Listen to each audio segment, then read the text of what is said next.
He was going to church from a very different culture. It's about the horizon and continuing with nature.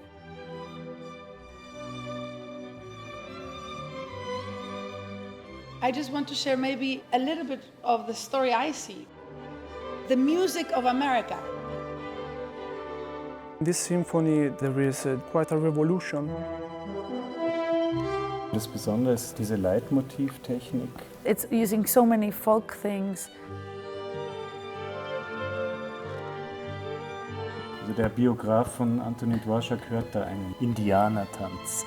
Vielleicht nur ein Klischee. But it comes from dance, and the dance is always down rooted in the ground. So we all move together. Just show the orchestra you have an offbeat. Celebrate. Rhythm, rhythm, rhythm.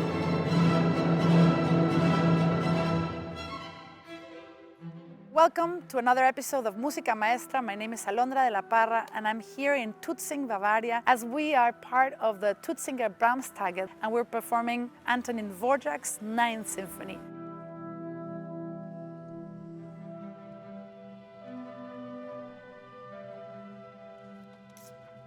Dvořák wanted to be recognized in Vienna, in the center of Europe, but was always seen as, well, you're from Bohemia, you're not from the center of Europe.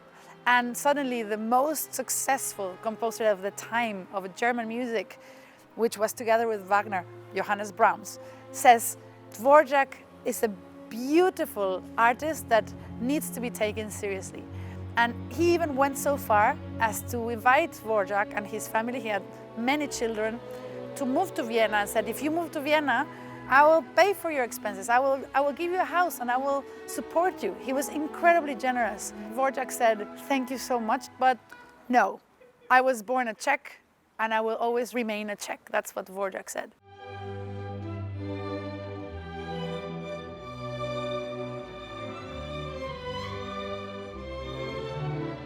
For me, it's an honor to work with my dear friends and colleagues of the Münchner Symphoniker, who have been tremendous allies in this search for the codes and answers. And it's been just a joy to go through this journey. I invite you to accompany us through it. I'm here with Desiree Wolf, who's the co-principal of the Munich Symphony Orchestra. Can you explain a little bit about your role? Sometimes I play the solo flute, sometimes I play second flute, sometimes I play the piccolo. Piccolo plays in how many bars? It's just four. Four Actually, bars. maybe 8 seconds. It's so funny that he wanted that color, just for that. Yes. 4 Takte sind die einzige Piccolo-Takte in dem ganzen Stück. So she brought it from home, you know, that instrument, just for those. So can we really play soft so that it's heard? Enjoy the piccolo, and then afterwards celebrate. We love it, we love it, we love it. Thanks for bringing your piccolo. Sounds beautiful. Okay, so let's go from 177, bitte.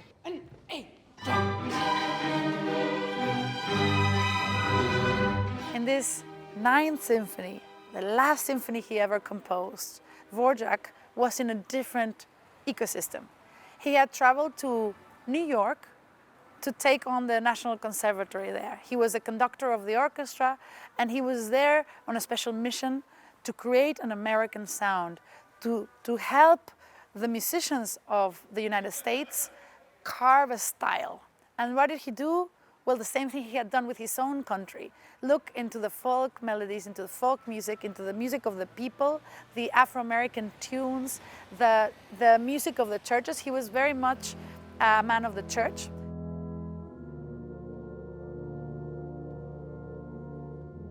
He went to this place in Iowa, and he spent summers there with his family, and that's where he was playing at the church, and he was going to church from a very different culture.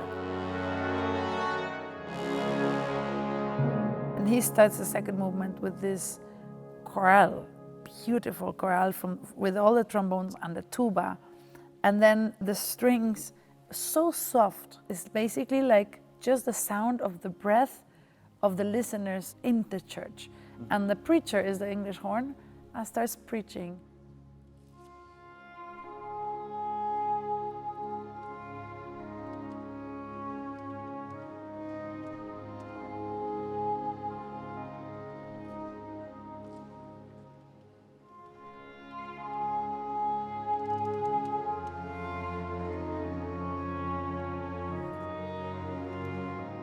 This is one of the most beautiful pieces of music I think ever written.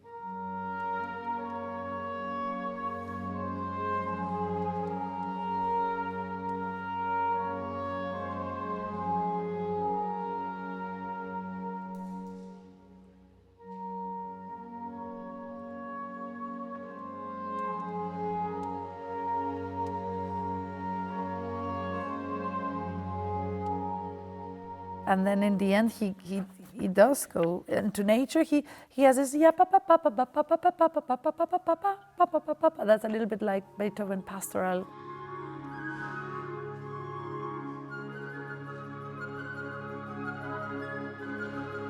And then he mixes all the themes together. Vielleicht meinen Sie das?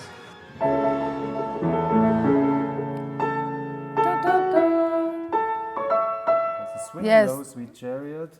Yes. Yeah. Im Bass. Das ist von diesem Englischhorn-Thema abgeleitet.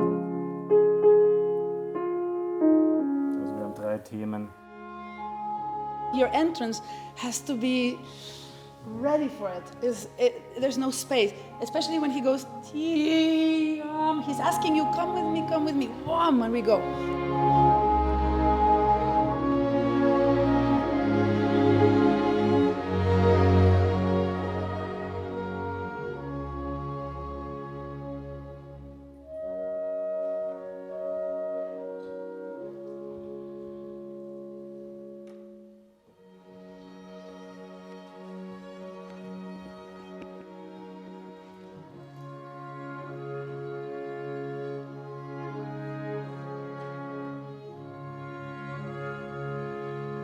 Sie spielen diese Musik wirklich wunderschön. Vielen Dank. The horns, and this solitude starts an improvisation that sounds more from this side of the world. Perhaps is where Dvořák, at 46, thinks of his own faith and the way he experiences it. The scherzo. Dvořák had this dance thing from Czech Republic and the furiant feeling that is the 2 against 3, the 1, 2, 3, 1, 2, 3, 1, 2, 3, jump,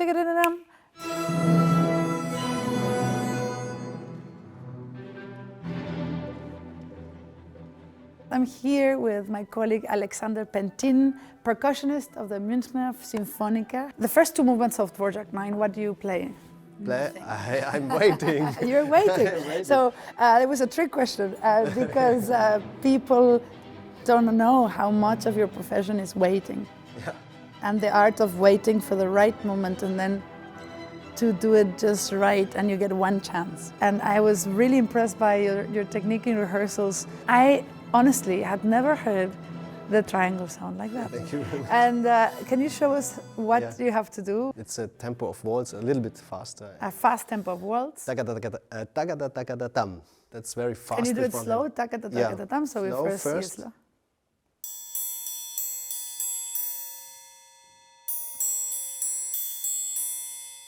Okay. And in the Dvořák tempo, like this.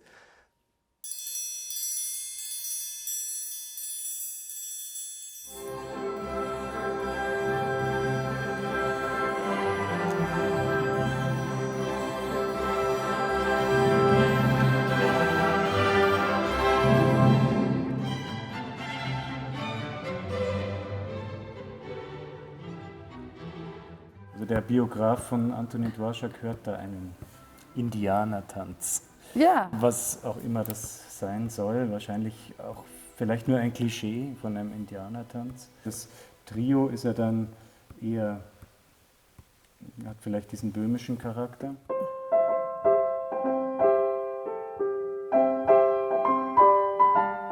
Oder fast Wiener. But for me, it's total europäisch. Yeah. Ja, For me, europäisch. that sounds like Ländler. Ja, Ja. Ländler. Ja. Und eben da im Gegensatz dazu diesen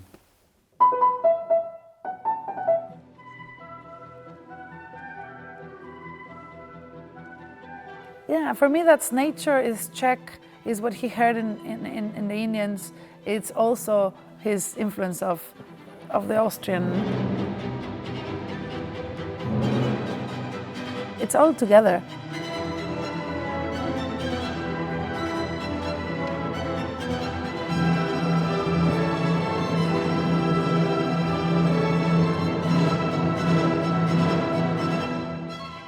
But I think what's incredible is his sense of rhythmic ideas and rhythmic coalition, you know?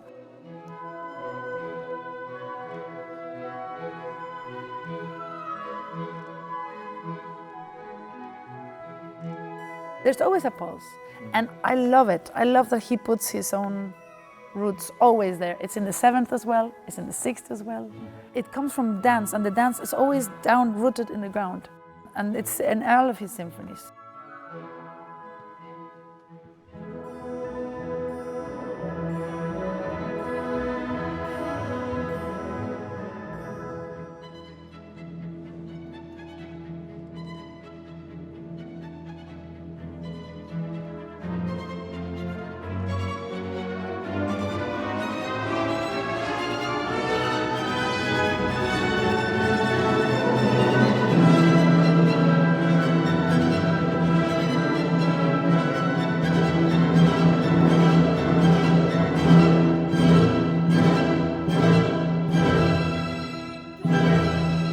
And then the beginning of the last movement, it's so unique.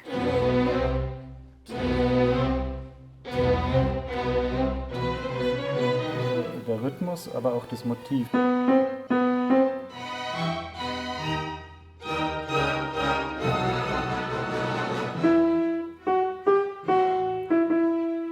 Dieses Hauptthema ist natürlich wie so eine sehr monumentale, eindrucksvolle Fanfare wieder gebaut. Ja, es ist wie so, man holt Schwung für etwas Großes, für ein großes Vorhaben, etwas Wichtiges, was jetzt kommt. Und entfaltet sich dann, wird immer mehr in Bewegung gesetzt, hier diese Triolenstelle.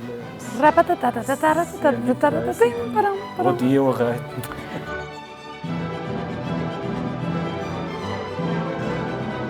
It's really an all-round composer, I think, because it's at the same time conservative, and especially in this symphony there is quite a revolution of that time. Also harmonically there are really interesting passages. I think that's really unique.